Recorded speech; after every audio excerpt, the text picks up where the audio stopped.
فأنا ناصح لإخواني بالصدع بالحق تبيض وجوههم. السكوت في مسألة الحزبية يضرها، فاصدع بما تؤمر وأعرض عن المشركين.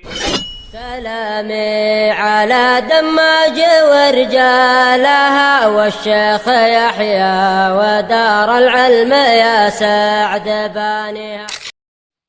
Bismillahirrahmanirrahim. Alhamdulillah wassalatu wassalamu ala Rasulillah wa ala alihi wa ashabihi wa mawalah amma ba'd. Ikhwanil kiram rahimani wa rahimakumullah. Pada pertemuan yang lalu kita telah membahas berkaitan dengan perjudian, permainan yang ada padanya unsur judi, dan itu diharamkan termasuk dalam dosa besar. Setelah kita lewati ikhwan dhabitnya kullu syai'in fihi khatarun, nah bahwa minal maisir, segala sesuatu yang ada padanya apa? Resiko hilangnya harta. Nah, demikian pula kata Jurjani, kullu la'bin yushtaratu fihi ghaliban minal mutaghalibina syai'an minal maghlub. Semua permainan yang menang mempersyaratkan sesuatu kepada yang kalah, maka ini masuk dalam permainan qimar dan harus dijauhi. Dan pada pertemuan yang lalu, akhwan, disebutkan di sini bentuk-bentuk qimar pada zaman sekarang. Sebagian kecil saja dicontohkan di sini, al-musabaqat al-fadhaiyah. Ini mudahnya adalah kuis-kuis di stasiun televisi. Kuis, kemarin mau bilang kuis kan? Tahu kuis kan? Kuis-kuis yang biasa diadakan di stasiun-stasiun TV. Nah, watilkal as'ilatus sarijah, dan juga pertanyaan-pertanyaan yang tidak mutu. Ya, pertanyaan-pertanyaan yang tidak mutu ditanyakan, kalau benar nanti dapat sekian-sekian uang dan seterusnya. Nah, untuk promosi dan untuk hal-hal yang lainnya dari kepentingan-kepentingan, nah, yang sifatnya menguntungkan pihak pemilik stasiun atau pihak tertentu dan merugikan orang-orang yang ikut dalam acara tersebut yang kalah. Dan banyak sekali contohnya serta dhabitnya. Contoh-contoh maisir pada zaman sekarang, intinya segala sesuatu yang ada bau-bau perjudian hendaknya dijauhi.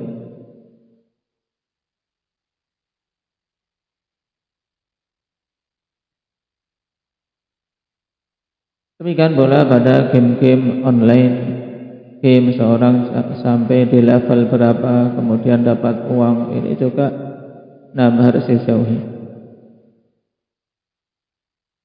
Qala Syekh rahimahullahu taala, wal ghibah ay wa minal mubiqatil muhlikatil ghibah, yaitu di antara hal-hal yang membinasakan adalah ghibah. Wal ghibatu dzikru masawi'il insani fi ghibatihi wa hiya fihi fi ghaibatihi, apa antum harakati. Wal ghibah dzikru masawi'il insani fi ghaibatihi wa hiya fihi. Yang dimaksud dengan ghibah adalah menyebutkan keburukan-keburukan seseorang dalam keadaan dia tidak hadir. Makna fi ghaibatihi yaitu apa? Pada kondisi yang dibicarakan itu tidak ada. Wa hiya fihi, dalam keadaan keburukan-keburukan itu memang ada pada orang itu. Baik, berarti pada pengertian ghibah ini, akhwan, ada 3 unsur yang harus dipahami. Yang pertama, inti dari ghibah adalah apa? Menyebutkan keburukan seseorang. Berarti bukan ghibah kalau yang disebutkan adalah kebaikan-kebaikan. Kemudian yang kedua, fi ghaibatihi, dalam kondisi orang itu tidak hadir, dia dibicarakan. Berarti kalau orangnya hadir, ini bukan ghibah lagi, tapi apa? Caci makian, celaan, ejekan. Baik. Kemudian wahiya fihi, dalam keadaan keburukan yang dibicarakan tadi memang benar adanya pada orang itu. Nah, kalau seandainya tidak benar, maka ini bukan ghibah tapi apa? Buhtan. Nah, buhtan, kedustaan atas nama seseorang yang tentunya hukumannya lebih besar. Nah, ini 3 poin yang ada pada ghibah. Wa qila an tadhkura akhaka bima yakrahu. Wa min ahsani ta'arifiha dzikrul aibi bi dhahril ghaib. Dan dikatakan bahwasanya ghibah adalah engkau menyebut saudaramu dengan hal-hal yang tidak dia sukai, dan ini pengertian Nabi sallallahu alaihi wasallam yang sepantasnya, inilah yang menjadi pengertian terbaik. Dzikruka akhaka bima yakrah. Dan hal ini tidak bertentangan dengan pengertian pertama, akhwan. Karena dzikruka akhak yaitu menyebut saudaramu dalam keadaan dia tidak hadir, bima yakrah, dengan hal-hal yang tidak dia sukai dari perkara yang memang ada pada dirinya. Dan orang disebut-sebut tidak suka ketika yang disebut-sebut apanya? Keburukan. Sehingga tidak saling bertentangan. Dan di antara pengertian yang terbagus tentang ghibah yaitu dzikrul aibi bi dhahril ghaib. Ini dari sisi balaghah, dari sisi syajak, mudah dihafal. Dzikrul aibi bi dhahril ghaib, menyebutkan aib seseorang yang dia tidak hadir padanya, atau menyebutkan aib seseorang dalam keadaan orang itu tidak hadir. Qala Ibnu Hajar hiya dzikrul mar'i bima yakrahu. Al-Hafidz Ibnu Hajar mengatakan ghibah adalah menyebut seseorang dengan hal-hal yang tidak dia sukai. Sawa'un kana dzalika fi badanihi aw dinihi aw dunyahu aw nafsihi aw khalqihi aw malihi. Taib aw khuluqihi, apa? Dibetulkan harakatnya. Khuluq, karena badan sudah di depan. Kata Ibnu Hajar rahimahullah, ghibah adalah menyebut seseorang dengan hal-hal yang tidak dia sukai. Sama saja apakah yang disebut itu berupa hal-hal yang kaitannya dengan badan dia, fi badani. Yang tidak disukai itu kaitannya dengan badan. Dia itu pendek, hitam, ngentutan, misalnya. Ini senang enggak kamu dibicarakan gitu? Enggak senang. Baik. Kemudian audini, atau pada agamanya. Au dunyahu, atau pada dunianya, atau nafsihi, atau pada dirinya, jiwa dia, au khuluqihi, atau pada akhlak, tabiatnya, atau hartanya dibicarakan. Sehingga cakupan ghibah itu sangat luas, ikhwan. Intinya menyebut seseorang dengan hal-hal yang tidak dia sukai untuk disebut-sebut di situ. Wal ghibatu kabiratun min kabairidz dzunub, dan ghibah termasuk dosa dari dosa-dosa besar. Qala Ibnu Abdul Qawi fi mandumatil adab, faqad qila sughra ghibatun wa namimatun fakiltahuma kubra ala nassi Ahmadi. Dikatakan bahwasanya ghibah dan namimah itu dosa kecil, padahal keduanya adalah dosa besar sebagaimana ditegaskan oleh Imam Ahmad. Dan itu jelas didukung oleh hadis-hadis di mana pelaku ghibah mendapatkan ancaman hukuman yang keras, dan Allah Subhanahu wa taala permisalkan dengan permisalan yang menjijikkan, memakan apa? Bangkai saudaranya sesama muslim. Yaqulullahu ta'ala wa la yaghtab ba'dukum ba'dha. Ayuhibbu ahadukum an ya'kula lahma akhihi maitan fakarihtumuh. Wattaqullaha innallaha tawwabur rahim. Janganlah sebagian kalian menggibahi sebagian yang lain. Apakah salah seorang di antara kalian suka untuk memakan daging saudaranya dalam keadaan dia telah mati? Yang kalian sendiri merasa bahwa cicik tidak suka untuk memakan itu kan? Bertakwalah kalian kepada Allah, sesungguhnya Allah itu Tawwabur Rahim, zat yang maha penerima taubat lagi maha luas rahmat. Fa fil ayati nahallahu 'anil ghibah thumma daraba mathalan yanfuru minhu kullu ahad. Maka pada ayat ini Allah Subhanahu wa taala larang dari ghibah. Kemudian memberikan contoh permisalan yang setiap orang akan menjauh darinya. Apa itu? Wa huwa aklu lahmil muslimil mayyit, yaitu memakan daging muslim yang telah mati. Berarti para ahli ghibah itu kanibal. Ya, orang-orang yang kanibal, pemakan daging, ya, pemakan daging manusia. Menjijikkan, ya, pemakan daging manusia.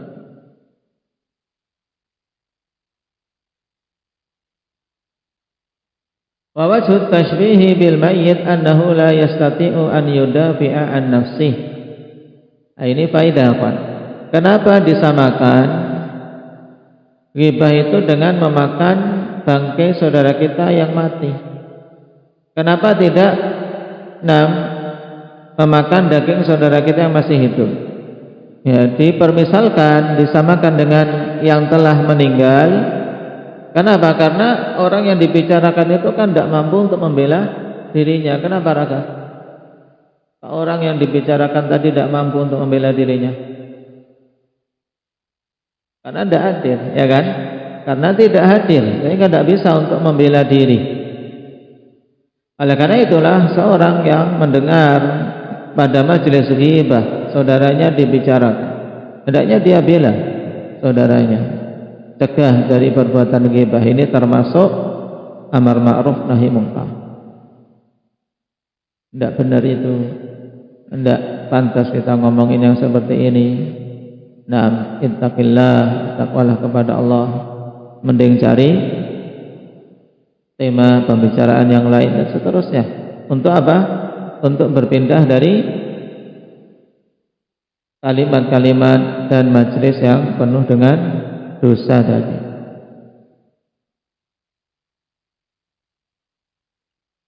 Thumma amara Allah azza wa jalla bittaqwa wa fihi isyaratun illa annal mughtaba lam yattaqillah subhanahu wa ta'ala. Kemudian Allah Subhanahu wa taala memerintahkan untuk bertakwa. Padanya isyarat bahwasanya orang-orang yang ghibah itu tidaklah bertakwa kepada Allah Subhanahu wa taala, dan itu jelas kalau seandainya dia bertakwa maka dia akan tercegah dari perbuatan ghibah. Wa 'an Abi Hurairah radhiyallahu anhu anna Nabiy sallallahu alaihi wasallam qala atadruna mal ghibah qala Allah wa rasuluhu a'lam qala dzikruka akhaka bima yakrah qila ara'aita in kana fi akhi ma aqul qala in kana fihi ma taqul faqad ittabtahu wa in lam yakun fihi faqad bahattahu wa hadzal farqu bainal ghibati wal buhtani bil batil.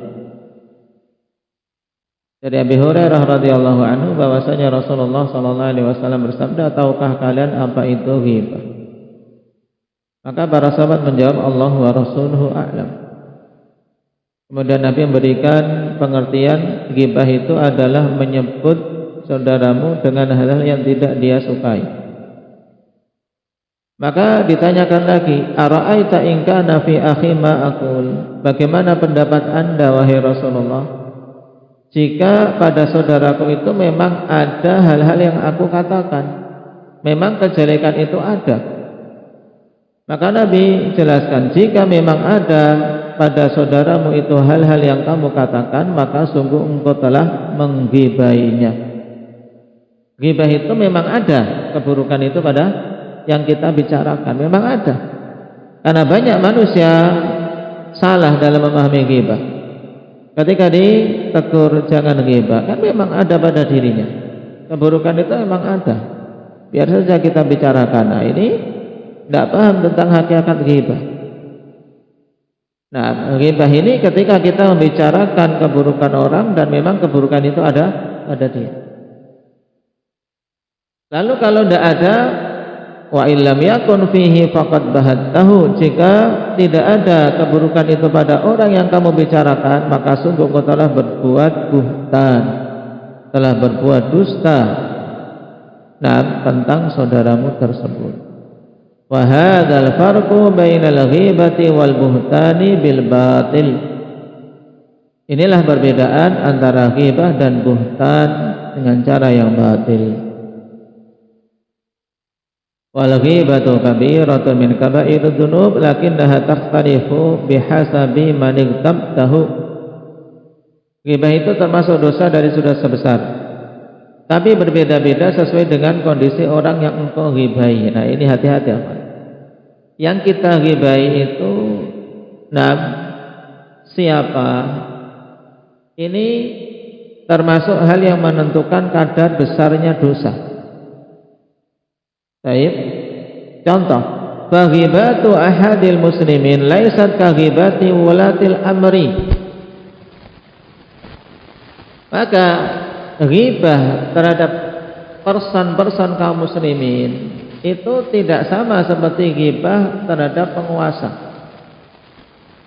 Ya, pada zaman sekarang terkadang ghibah terhadap penguasa dijadikan bahan lelucon, bahan lawakan, sebagai isi majelis-majelis di warung-warung kopi dan seterusnya.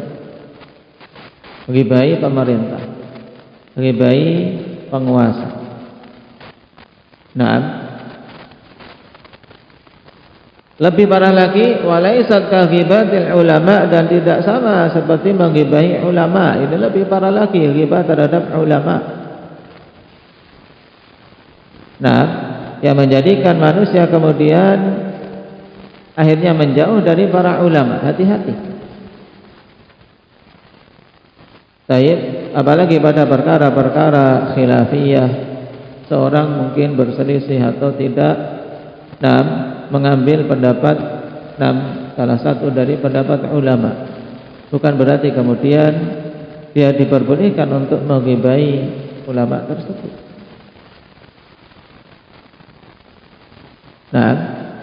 Wa ghibatu ahlil wilayah wa ghibati ahlil wilayat, demikian pula tidak sama dengan menggibahi orang-orang memiliki kekuasaan. Li'anna fi dzalika syahnan liqulubil 'ammati 'ala wulatihim wa ulamaihim, dikarenakan pada ghibah tersebut itu syahnan, yaitu memprovokasi, memanas-manasi. Itu merupakan bentuk provokasi, manas-manasi hati keumuman kaum muslimin terhadap siapa? Terhadap para penguasa dan para ulamanya.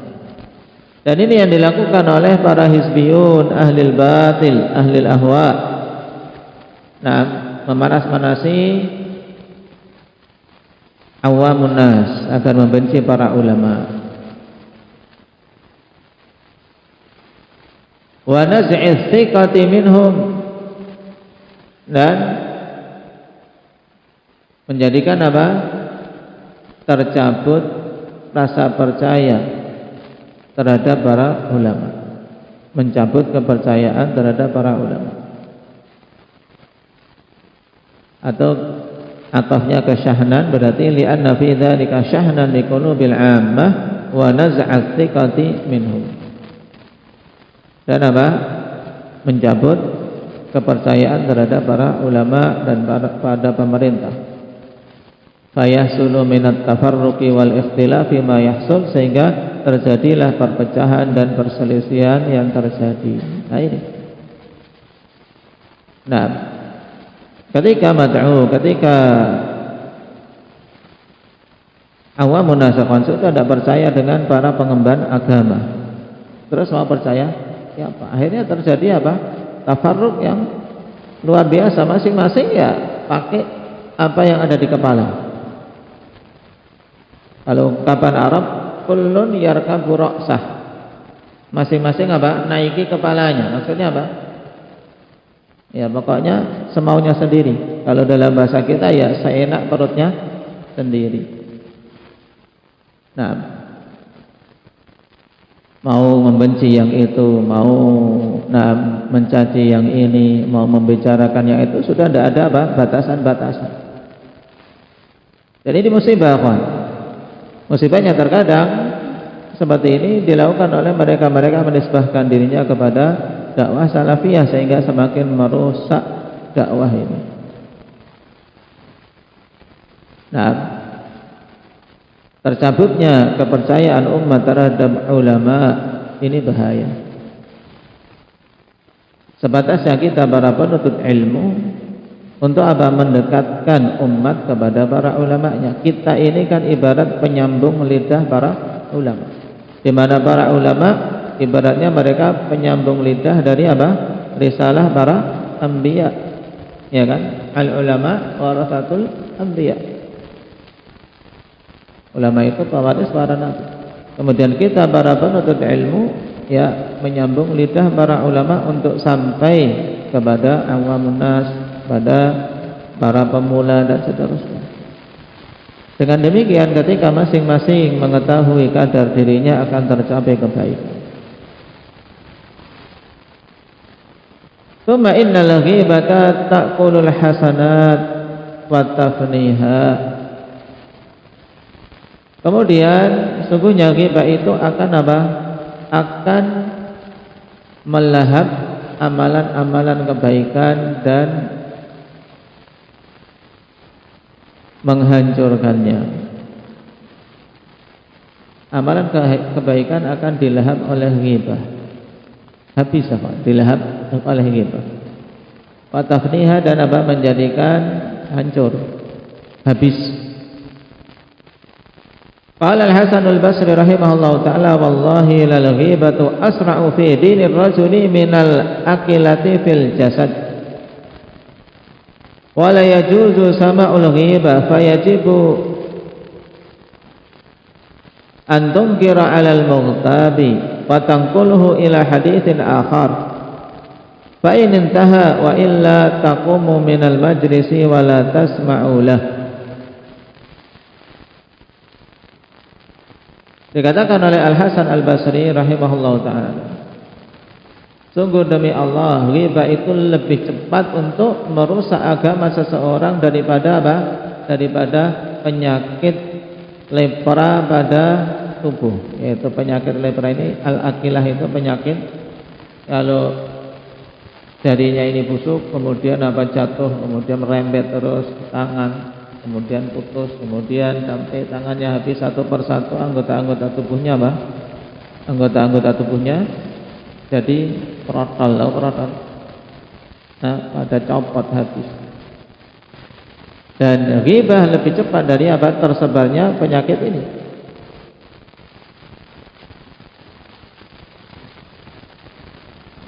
Dan dia boleh mendengarkan ghibah, maka wajib untuk seseorang mengingkari orang yang melakukan ghibah dan memindahkannya menuju ke pembicaraan yang lain. Jika dia mau berhenti dari ghibahnya, maka kita masih bisa bertahan di majlis itu. Jika tidak, maka hendaknya engkau berdiri dari majlis tersebut dan tidak mendengarkan perkataannya. Baik. Qala wa'lam anna al-ghibata qad tubahu li gharadin sahihin syar'iyyin la yumkinu al-wusulu ilaihi illa biha. Nah, setelah kita tahu akan haramnya ghibah, di sana ada pengecualian. Ketahuilah bahwasanya ghibah terkadang diperbolehkan untuk suatu tujuan yang benar, yang syar'i, yang tidak akan mungkin tercapai kecuali dengannya. Wahia katali, dan itu sebagai berikut. Ada 7 disebutkan di sini, ini diingat-ingat, dihafal. 7 perkara yang di situ diperbolehkan ghibah. Al-awwal at-tadallum. Fayajuzu lil madlumi an yatadallama ila sultani wal qadi wa ghairihima. At-tadallum yaitu melaporkan kezaliman yang dialaminya. Maka boleh seorang yang terzalimi untuk apa? Untuk mengangkat, melaporkan kezaliman yang dia terima kepada sultan dan kepada qadhi atau yang lainnya yang bisa untuk mengangkat kezaliman tersebut. Mimman lahu wilayatun aw qudratun ala insafihi min zalimi. Tapi ini ketika dia mau cerita tentang apa?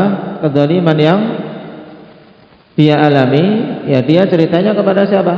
Bukan di media sosial, bukan kepada semua orang, tapi kepada orang-orang yang mungkin dengan kekuasaannya atau dia mampu untuk apa? Untuk menegakkan keadilan dari orang yang menzalimi. Fayadhkuru zalimahu bima fihi min adh-dhulmi wa ta'addi alaih, sehingga dia menyebutkan orang yang berbuat zalim kepadanya dengan hal-hal yang ada padanya berupa kezaliman. Ini kan aib, ya kan? Misalnya, terjadi KDRT. Dia ingin mengangkat hal ini. Boleh tidak? Boleh. Dia ceritakan suaminya bagaimana demikian-demikian. Pada asalnya seorang istri tidak boleh dia membicarakan aib suaminya. Tapi ketika ada kezaliman, dia ingin terlepas dari kezaliman tersebut, boleh dia sampaikan kepada pihak yang memang mampu untuk menegakkan keadilan.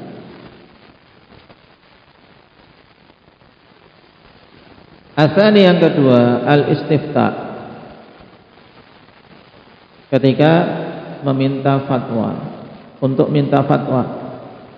Fayaqulu lil mufti dhalamani abi aw akhi aw zawji ila akhirih.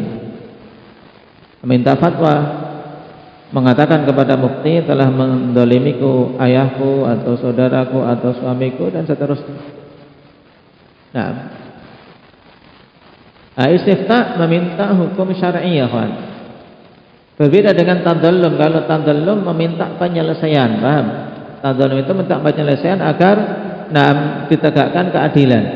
Tapi kalau istifta dia apa? Minta penjelasan hukum syar'i. Tentunya kalau minta penjelasan hukum syar'i kan dia butuh menjelaskan detailnya sehingga apa? Hukumnya sesuai dengan kenyataan. Atsalits al-isti'anatu fi taghyiril munkar wa raddil 'asi ila shawab. Yang ketiga, upaya meminta pertolongan dalam mengubah kemungkaran dan mengembalikan orang yang bermaksiat kepada jalur yang benar. Fayaqulu liman yarju qudratahu ala izalatil munkar, sehingga dia mengatakan kepada orang yang dia berharap kemampuannya untuk bisa menghilangkan kemungkaran tersebut. Fulanun ya'malu kadza yashrabul khamra. Si fulan melakukan demikian. Dia minum khamar, yaf'alul fawahish, dia melakukan perbuatan keji. Biqasdil ingkari alaih, dengan tujuan untuk mengingkarinya, wa raja'i kaffi, dan juga mengharapkan bisa menghalangi dia dari keburukannya. Ini boleh. Fa illam yaqsud dzalika kana haraman. Jika dia tidak memaksudkan itu, maka hukumnya haram. Sekedar cerita-cerita, tidak ada tujuan untuk mengingkari kemungkaran, ini haram. Ini penting, niatan itu penting apa? Ar-rabi' tahdhirul muslimin minasyarri wa nasihatihim, memperingatkan kaum muslimin dari keburukan dan menasihati mereka. Mithlu jarhur ruwati wa syuhudi wa ghairihim, seperti jarh terhadap para perawi, dikatakan fulanun dha'if, fulan sayyi'ul hifdzi, fulan kadzdzab. Ini kan menyebutkan aib orang, tapi apa? Padanya kemaslahatan besar. Ya, menasihati kaum muslimin untuk tidak mengambil hadisnya, tidak mengambil ilmu dari orang-orang yang rusak. Demikian pula asyuhud, saksi-saksi yang memang butuh dijelaskan, dibeberkan keadaannya. Oh, dia tidak pantas dari saksi, nah, dia tidak memiliki adalah, dan seterusnya. Al-khamis al-musyawaratu fi musaharati insanin aw musyarakatihi fi amalin aw fi mujawazatihi aw fi mujawaratihi wa nahwi dzalika ila akhirih. Yang kelima, dalam rangka musyawarah. Dalam rangka musyawarah fi musaharati insan, untuk apa? Untuk menjadi apa? Menjadi iparan dengan seseorang, yaitu ketika mau menikah.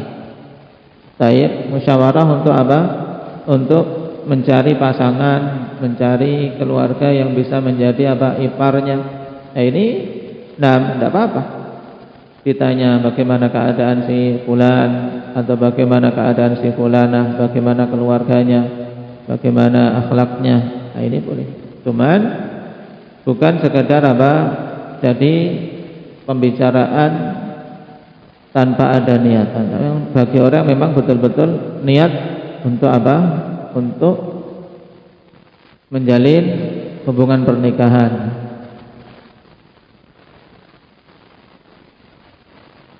Au musyarakatihi fi amal, atau apa? Musyawarah untuk menentukan orang yang mau bersama-sama dia dalam suatu pekerjaan. Bagaimana si fulan, aku mau mempekerjakan atau aku mau kerjasama dengan dia, kira-kira dia bisa tidak untuk kerjasama. Nah, ini boleh terangkan, dia itu kalau kerjasama tidak bisa, mau menang sendiri, dia itu egois dan seterusnya, boleh. Au fi mujawaratihi, atau untuk menentukan sebagai apa? Apa musyawarah? Tetangga, ya, untuk bertetangga dengannya. Musyawarah dalam rangka untuk bertetangga dengan seseorang. Aku mau bikin rumah di sana, bagaimana orang itu samping kanan kiri. Wa nahwi dzalik, dan yang semisal dengan itu. As-sadis an yakuna mujahiran bi fisqihi aw bid'atihi. Yang keenam, yaitu orang tersebut memang apa? Terang-terangan melakukan kefasikan atau kebid'ahan. Kal mujahid bisyurbil khamri, seperti orang yang terang-terangan minum khamar. Dia sudah terang-terangan dibicarakan manusia halal. Nah, memang dia sudah apa? Melakukan secara terang-terangan, tidak menutup-nutup aibnya lagi. Maka ketika manusia membicarakannya, ini keluar dari ghibah yang diharamkan. As-sabi' at-ta'rifu idza kana al-insanu ma'rufan bilaqabin. Yang keenam, at-ta'rif, untuk apa? Untuk mengenali seseorang. Baik, untuk mengenali seseorang. Apabila seseorang itu dikenal dengan suatu laqab tertentu, misalnya A'mash. A'mash ini ya kan aib di mana? Di mata. Ya, rabun di mata, A'mash. A'raj, fulan A'raj. Nah, ini gelar, laqab, tapi aib. Cuman untuk takrif, untuk bisa mengenali seseorang. Ini tidak apa-apa. A'raj itu aib di mana, Fadil?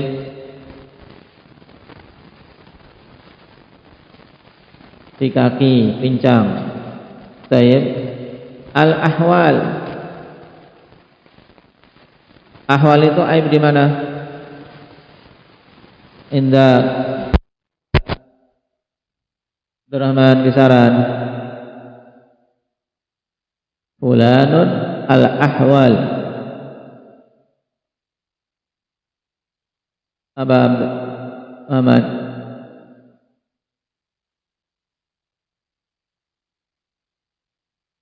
Ini juga aib. Nah,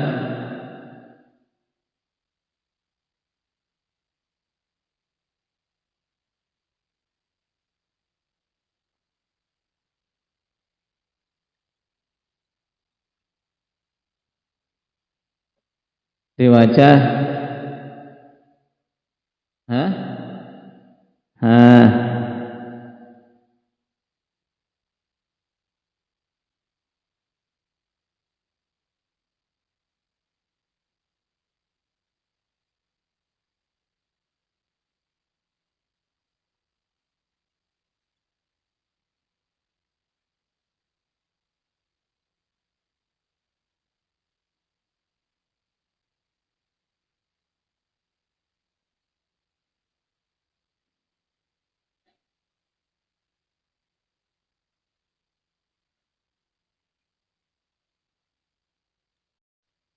Nah, aib pada mata, juling melihatnya.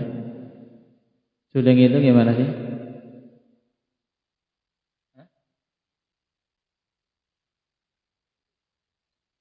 Hitamnya kanan sama kiri beda.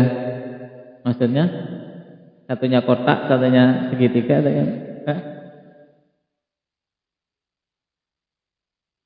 Nah, jadi nggak fokus gitu. Atau gimana? Nggak fokus, intinya nggak normal. Ya, saya masih melihat. Nah, ini juling.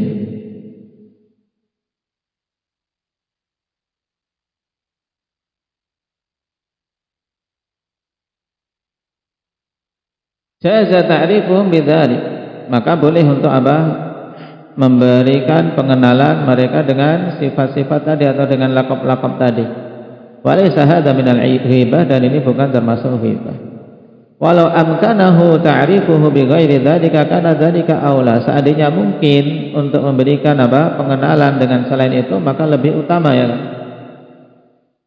Karena apa? Karena pada sebagian orang yang mungkin lemah agamanya akhirnya menjadi bahan ejekan.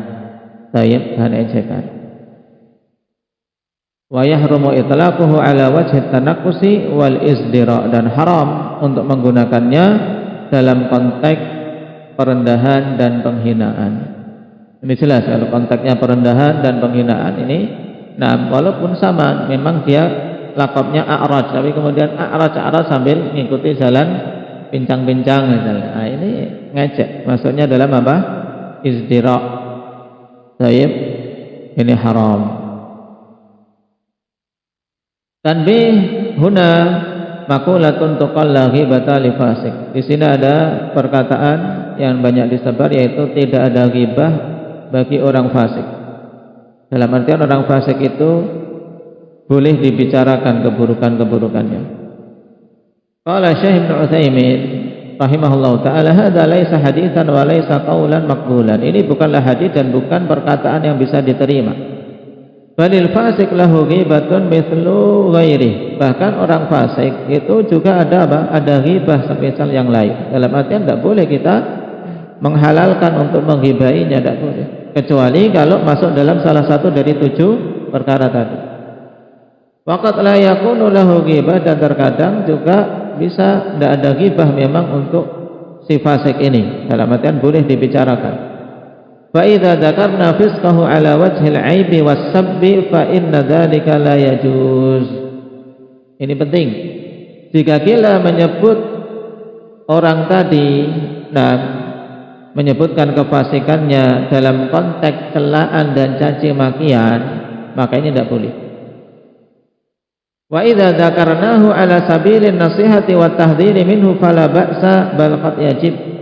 Dan apabila kita menyebutnya dalam konteks atau dalam upaya nasihat dan memperingatkan manusia darinya, maka ini tidak mengapa dan terkadang itu wajib bahkan. Ini faedah penting sekali akhwan, karena banyak manusia terkadang bersembunyi di balik istilah tahdzir ahli batil, padahal dia sebenarnya terjatuh dalam ghibah yang merupakan dosa besar. Gara-gara apa? Gara-gara salah niatan. Walaupun mulutnya mengatakan ini tahdzir ahli batil, tapi apa? Sebenarnya isinya adalah apa? Cacian, makian. Tidak ada niatan nasihat, tapi yang ada pada dirinya adalah ungkapan kekesalan, ungkapan kejengkelan, bukan karena Allah, tapi karena kedengkian pribadi atau karena emosi diri. Maka ini bukan nasihat, tapi ini adalah ghibah. Harus diperhatikan. Di sini syaitan akan menjerumuskan seseorang dalam keadaan dia tidak sadar. Baik. Maka penting pada poin yang keempat terkait tahdzirul muslimin minasyarri. Demikian pula memperingatkan manusia dari orang-orang yang terang-terangan berbuat kefasikan. Ini harus ada niatan apa? Niatan yang benar, yaitu ala sabilin nasihati wat tahdziri minhu. Tapi kalau dalam konteks untuk mencela, mencaci maki, ini boleh tidak? Tetap tidak diperbolehkan. Ini tanbih penting dari Syekh Ibnu Utsaimin rahimahullahu taala. Nasallallahu at-taufiq lima yuhibbu wa yardah, walhamdulillahi rabbil alamin.